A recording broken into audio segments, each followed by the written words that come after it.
Welcome to Exit Algorithms, the podcast where we decode what it really takes to unlock growth, streamline operations, and prepare your business for a high-value exit. I'm your host, Pete Vera, and today John MacInnes is in the building. He's a lifelong entrepreneur, MIT trained, and a YPO member who has built and sold two major fintech and software companies and has built several other business ventures.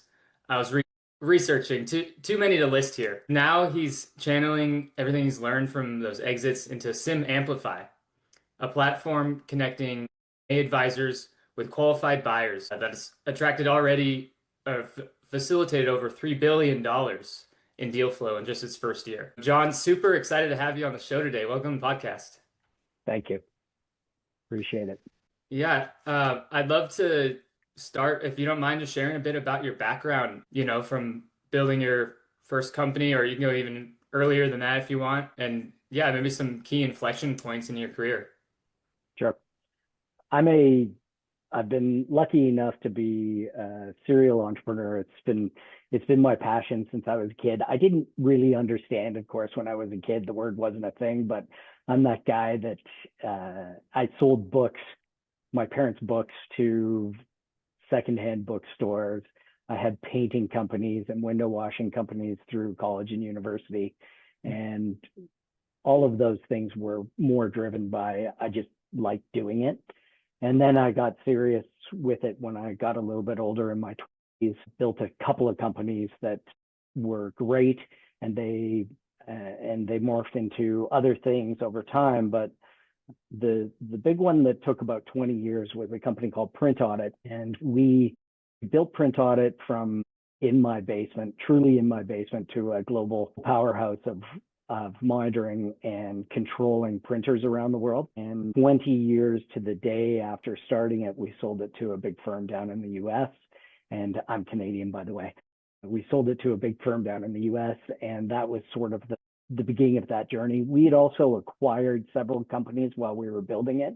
And it was one of those great things. While I was getting older and going through my life, we had these wonderful offices around the world in kind of cool places that I get to go and visit. And so that was a lot of fun.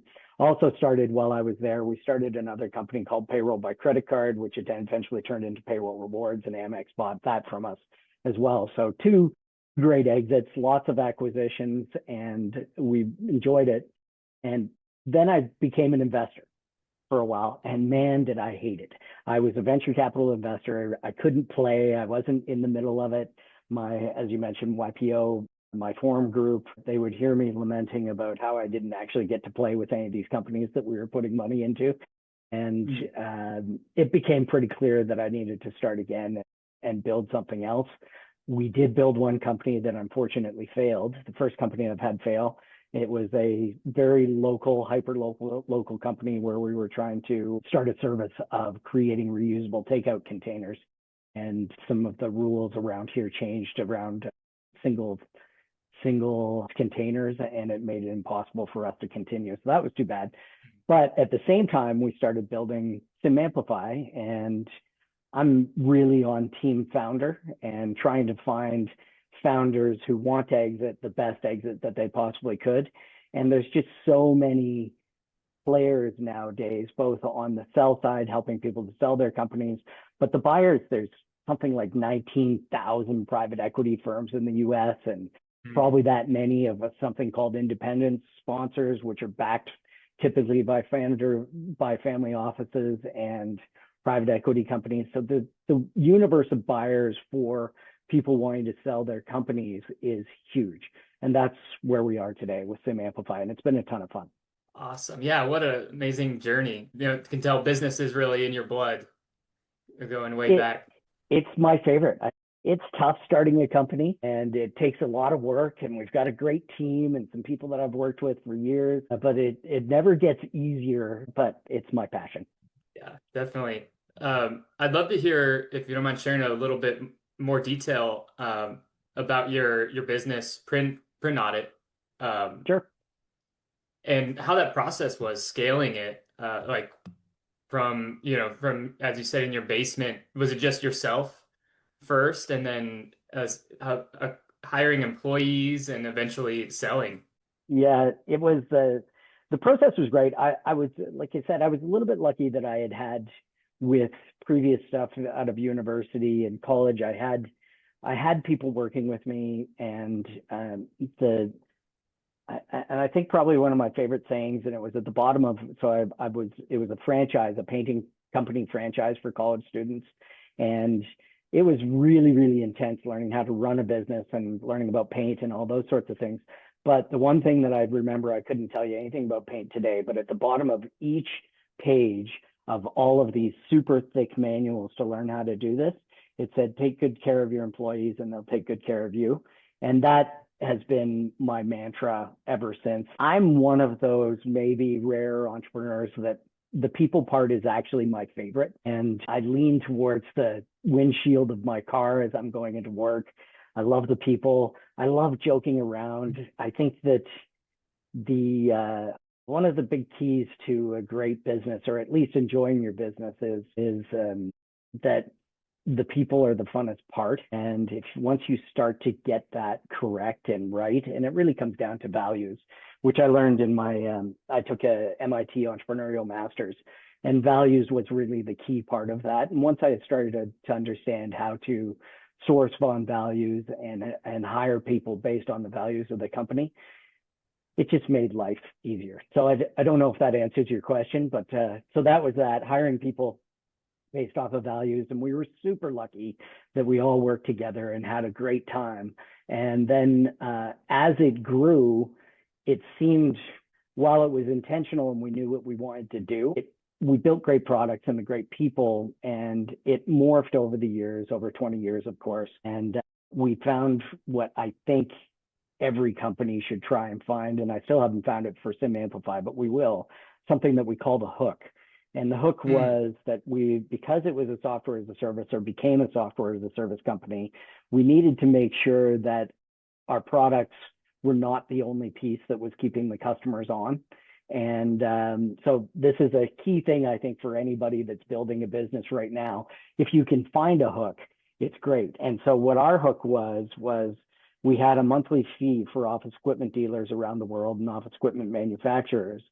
But we also had this software that they would go out and deploy amongst their customers that was super valuable. So we had the monitoring software that worked well for them to see what was going on with their printers that were in the field, knowing when they're out of toner, those sorts of things. But then we had these great software products that we had built over the years that we bundled in for end users, like secure printing, charging back for your printing, those sorts of things. And we would give that away as part of the service. And so what would happen is, if an office equipment dealer had maybe found somebody cheaper for some of the other stuff or whatever, they'd come back to us and say, we're looking at this other company. And our hook was, well, then you got to go and install that software at all your customers that we gave you for free. And that was it. We never had those discussions again. In fact, they usually doubled down. And we took care of them really well. So while it may sound a little bit underhanded, it wasn't meant to be, but it did certainly work to keep people on board and build us faster and faster and faster. And the wonderful thing about recurring revenue is it just builds on itself. And so every month you're not starting at zero, which we did when we were selling it per user. You have this wonderful building that all of a sudden, well, maybe not all of a sudden, over 20 years turns super valuable. And I think for anybody that's looking at valuation for their company, recurring revenue is just the most valuable piece you could ever have. Yeah. Wow, I love that. Yeah, making customers extremely sticky through really just excellent service, ultimately. Yeah, A excellent free, service, and something that they would have had to buy somewhere else that we were giving them as part of the service. It's Amazon Prime's really good at that, right? They've got a yeah, whole bunch of things that are included in their monthly service or yearly service that you really don't want to get rid of. If you don't want to buy through them anymore, but you're watching their TV channels, well, you still got to pay for their TV channel. right. Yeah, exactly. Brilliant. Was there any lessons learned through that sale process, through the exit? Yeah, quite a few. So we hired advisors, and that was a really, really smart thing to do was have an advisor on. We had one in Canada, one in the US, both YPO guys that I knew. And that I would certainly say, as I've been watching a lot of transactions lately, I would certainly say that business owners don't know how to sell their companies. They certainly know how to run their business and they know everything about it, but it's like anything else. Go get a professional. So that was big. And it was less the buyers because we kind of knew who was going to buy the company. But once we got into due diligence and that 2,500 item spreadsheet came across that said, this is the information that we want to know about your company, we wouldn't have been able to do it without a great set of advisors who were experts at due diligence. So that's one of the big things that I learned going through is you're never going to get a good deal doing it on your own. Sure. Yeah, that's huge. Yeah, you mentioned there, a lot of business owners are great at running the business, but then yeah, the sale process is a whole another beast. Yeah. In your experience or people you know, have you seen maybe some main mistakes business owners make when they're selling their company? Yeah, so business owners make, I don't know. I think the number one is finding an advisor. I think Yeah.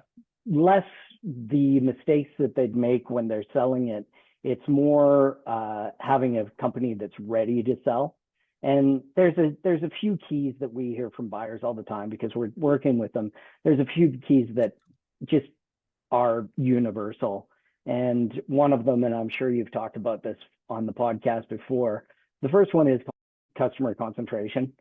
If you've got one big customer, you're not going to get the value that you're hoping. So if you have a good way to diversify, you should be thinking about that. And thinking about selling your company, the best time to do it was 5 years ago. The next best time is today. So those are big. The other one is that I don't think does anybody any justice is the whole idea of seller's discretionary earning or adjusted EBITDA. You'll hear this a lot as a term in the marketplace. But if I were, and we did do this very early on with the companies that we had, all of your personal spending, those sorts of things, the things that you're running through your company, maybe as a smaller, start to put them into a holding company, get paid correctly, get paid what you should as the CEO. Don't use your company as a piggy bank and start to get the finances more aligned. When you think about a buyer who's going to be buying something versus what you're doing, imagine what you're doing today is kind of like the Japanese subway map. If you've ever been in the Japanese subway, it looks like a bunch of spaghetti. Once you figure it out, it's okay. But if you can start to straighten out those strings with a good accountant or whatever to try and match what the buyer's going to be looking at, and any accountant knows that, where your strings start to match their strings, then everything gets a little bit easier, and it's really hard for a buyer to contest information and bring down your price if you've got it all sort of lined up with what they're looking already. And the third, so that was the second thing, was the accounting strings. The third thing is, for any CEO or founder, I would say delegate, delegate, delegate. Figure out how to get yourself out of the day-to-day and not be the generating engine within your company, because quite frankly, that's if you're the linchpin, you're going to either not be able to sell it, or you're not going to be able to get the value that you're hoping for. And also, quite frankly, it's good for a founder to be working strategically instead of tactically, because your company will grow much faster once you're not responsible for anything. So there you go. Yeah, great. Yeah, eliminating that key man risk. Yeah, concentration, even above 20% can decrease the value significantly. I love what you said. Oh, sorry. And it's a huge risk for a buyer. Imagine on the buyer side, you're thinking, oh, this is a great customer. They've been fabulous for years. But if they pay you all that money and something does happen with the buyer, now you as the seller, you're thinking the business, nothing's ever going to happen, but it does. And so as the buyer, let me give you an example. Print Audit, Rico was our biggest customer in the world by far. And they bought a company that had another product like ours. We weren't ready. It almost shut down the company. And the good thing was that we lucked out, we diversified, we actually got into recurring revenue, and we went from one big customer to hundreds and hundreds of smaller customers, and our value went through the roof. But before that, we weren't worth anything. Yeah. Wow. That's an excellent example.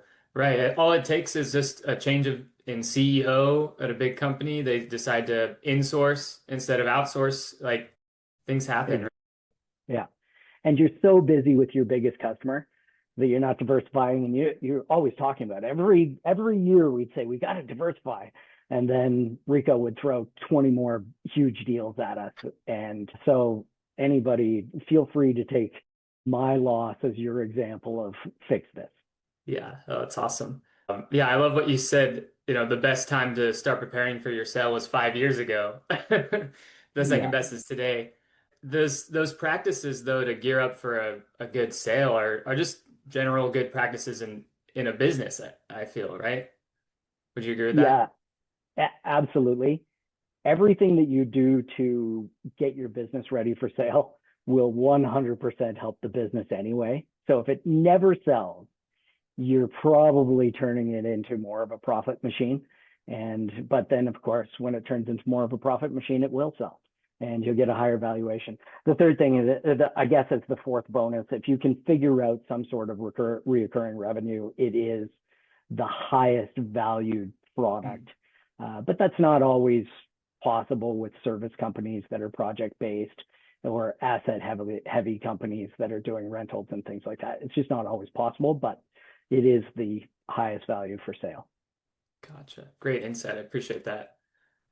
Yeah, and you mentioned always hire an advisor for the sale.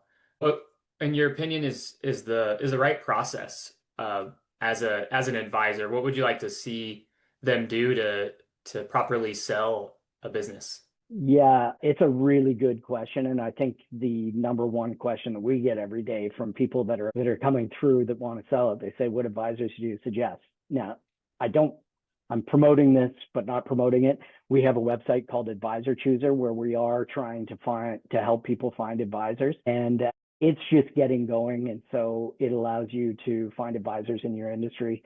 I think the other thing about advisors is, and this really does, it's determined by the size of your company. So there's kind of three main places that the size of your company is determines who the seller might be. Number one is, we call them main street. So things that you'd walk down the street and see, restaurants and nail salons or whatever, typically revenue in the $1 million range or below. Those are usually really well serviced by brokers because they are smaller, and brokers, and there's lots of broker organizations that can look at that. They're well serviced by those. It's less transactional and more, well, they're all transactional, so that's not exactly right, but it's more people in your town or in your city are going to buy it. Then once you get up level with it, and again, this sort of tracks revenue really well. Once you're in the $2 to $5 million revenue range, you'll be looking for more of an MA advisor type. And advisors, they typically will charge some sort of fee to go through all of your data, build a really, really good product and presentation, and go out and find you buyers and take you through the process. And that's what we hired at Print Audit. We're M&A advisors. And those guys span. So they're anywhere from 5 million typically in revenue to hundreds and hundreds of millions. And then you get the really, really big companies, the billions and the multiple hundreds, where investment bankers at banks are typically involved, and they're offering a bunch of different services. The advisors and investment bankers, they certainly do fight for the same deals. It's just investment bankers usually aren't looking at anything that's not mid-market to upper market. And that's their professionalism. And that's where they're geared. Less of a buyer pool, but way, way more complicated deals. And so we try and do the span of that with Advisor Chooser. My number one piece of advice is interview at least 5 advisors. Questions you can find anywhere. You can ask ChatGPT now, those sorts of things. Interview at least 5 advisors. Get references for stuff that they've done in your industry. And that's a big deal, because then they know you somewhat and they don't have to learn from scratch. And so if you can find somebody that knows your industry, and the fees up front, you do often have to you do often have to pay fees up front. I would just kind of get an idea of what their sell ratio is. And because I would say there's definitely advisors out there that they make more money off of the fees than actually selling the company. And that's not great. You want somebody that's well incented to sell the company. And your price will be anywhere, if you're massive, anywhere from 1% down to about 10% of your sale price. And that's what you see with advisors. Does that answer that question? Yeah, I love the breakdown by revenue range. It makes a ton of sense. Are there maybe some best practices that could apply to all of those three categories you mentioned? Yeah, again, the number one I would say is try and make sure that they know your industry. Personally, I like advisors that specialize in industries because they do that. Like we've got a couple of advisors we've got one that they only do lighting manufacturers, that sort of thing. So that's not bad. People that are doing only law firms or CPA or whatever, especially on the smaller side. Once you get up to the larger side, if you're working with your bank, they will know your company and you probably know who's going to take you out. But I think the number one is try and find somebody that knows your business before, because they do, as a seller, they have to learn almost as much about your business as you do. And that's their job, so that they are not caught off guard when a question comes that could affect your value. Yeah, brilliant. Yeah, I love that. Another major theme of this show is AI and technology. I'm especially curious, with your background being so entrenched in software, how are you leveraging AI most today, both in business and maybe even your personal life? Great question. AI has become, and I think with most people, it's become part of my daily go-to. I use it in a bunch of different ways. And so I'm a fan of Claude. Out of all the ones, Claude seems to be the least likely to fake any data or things like that. But I'll give you a really good example of something that we did the other day that I've just recently done. We started posting listings under my profile and the company profile, ones that are public. And on SimAmplify, we've got what I mean by public, we've got two paths that you can take when you add a deal to SimAmplify. You can invite buyers only and make it a private sale and just invite the buyers that are matched to you. Or you can also put it on our marketplace, which means that all the buyers of SimAmplify can see it. So when I say public or whatever, so the public ones we are putting out onto LinkedIn now so that we can drive more people to SimAmplify. And that's 100% happening through AI. So AI grabs the deal from our site on a daily basis. It's Claude. It throws it through something called, it's Postpone, which will actually publish it, has a deal with LinkedIn where they can publish. Then once they've published the deal, it goes onto my profile, and that just happens automatically. So the one thing that I'm terrible at, and we're a small company right now, so I don't have my massive marketing team that I have with other ones, is being consistent with posting and those sorts of things. So we worked with Gemini to figure out what we should post. And then Gemini went through all of the listings on the site. Sorry, not Gemini, Claude went through all the listings on the site and shortened the description to be more punchy, under 400 characters, so that it looked good on LinkedIn. And then it posted on LinkedIn, and I don't have to do anything.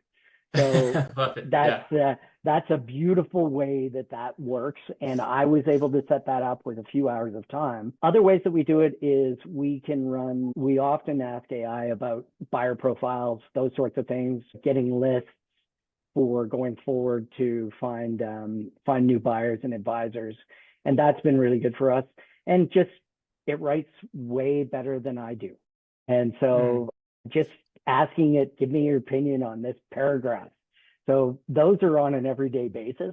And there's more we can do, but those are kind of, I do have one other place within SimAmplify. One of the things that's complicated is taxonomy of industries. And so when you're choosing what industry to choose as an advisor putting a deal on, sometimes you don't know. And so we've got a little AI thing hooked into Claude. It'll grab the description and suggest the industry to you that you should use.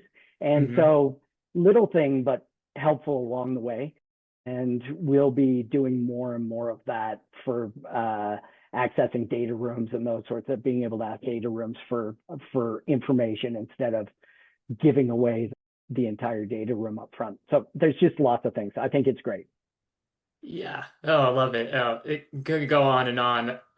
I agree. I'm on it every day. I'm using a Comet Perplexity's browser right now. Yeah. I almost everything I do has some AI element nowadays. Yeah.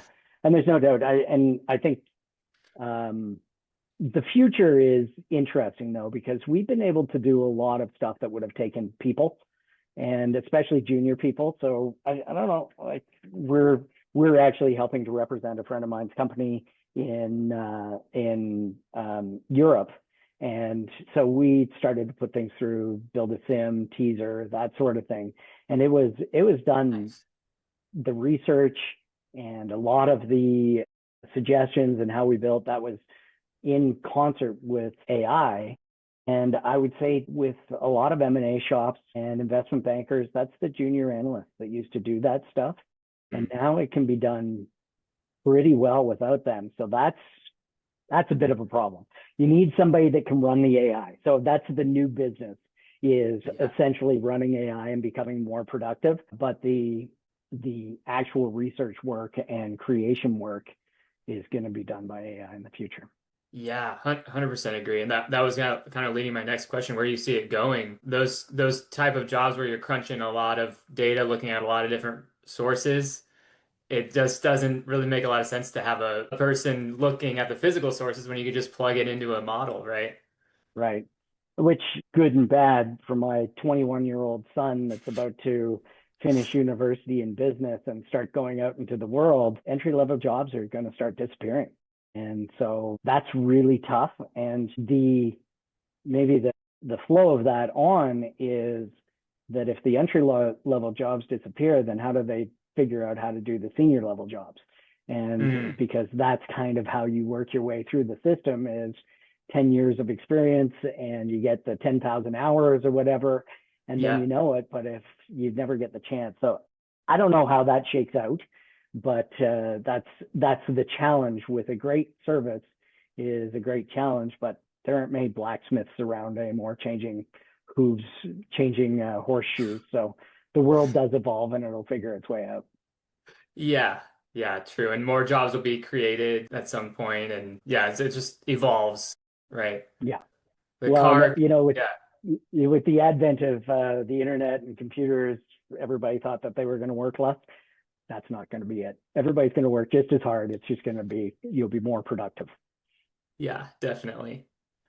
I love that. And speaking of being productive, I'd love to dive in a little bit, John, on your maybe some of your routines, or like how do you manage to get so much done? It's just impressive. I'd love to get some nuggets about your work life productivity. Well, I've got a great team behind me, so that always helps. Got for once I figure out the routines and the things that need to be done as an entrepreneur, then I'll usually bring in somebody that can take it over. And actually, for the most part, I'm lucky that I hire smart people that can do it better than me. And so that's a big piece. AI is taking off some of the busy work. There's no doubt that the repetitive work, like on a weekly basis, we do a deal review of all of the deals that we have on SimAmplify, and there's about $2 billion worth of deals at any given time on the site. And AI goes in and grabs me some of the information that I need to know about that quad and fills in the active buyers, the pending buyers, and the buyers that have passed. And we can see the difference between that. I used to do that manually. Now I've taught AI, and I would have taught an assistant before to do this, but now I've taught AI to do it. So those sorts of things make me productive. The other thing that I've always done is I encourage people to come to me with solutions instead of questions. And Mm, so that usually their solutions are better than what I can come up with, and I can just tweak them a bit. So those sorts of things really do make a big difference as to how much I take on. And yeah, I like being busy, but my days end not at 11 p.m. My days end at about 6 p.m. And I've got a great balance. So I think delegation is the key to being able to get a lot of things done. So on the outside, it looks like it's me, but it's really not. It's this balance of people behind me that are happy to help. Yeah, I love that. It ties back to what you said at the beginning of the show. Take care of your people, right? And They'll that take the care of business you. will Yeah. take care of itself. Yeah. And again, I mean, my number one value is fun. And so I really think that if you can joke around all the time, then it just makes your day to day so much better. Yeah, definitely. Man, well, we could probably talk all day, John, but I know we're coming up on time. I always ask guests this, if you could give one piece of advice to listeners, what would it be? So it's funny. So I'll give you I'll give you that question was asked of Conrad Hilton years ago, just before he died, and he said, "My number one piece of advice would be to put the liner inside the shower." That would always makes me laugh. So for me, if you're using SimAmplify on our site, especially as a buyer, my one piece of advice is go to your pending deals and take care of them. Either move them to active or pass. So that's one of the things. For owners who own their business, delegation. If you figure out delegation, everything will go much better in the company in a sale. So it's the number one thing. Get the target off your back. Well said. Awesome, John. Well, thank you so much for all the insights today. Where can listeners find you easiest? So I'm on LinkedIn. You can look up John MacInnes on LinkedIn, and also the website for SimAmplify, which is probably the most interesting website that we have for your listeners. It's CIM, which stands for Confidential Information Memorandum. So very niche, but SimAmplify. Great. I'll leave that in the show notes. Thank you so much Okay. for your time, John. It's awesome having you. Yeah, thanks very much. It's been a lot of fun. Take care.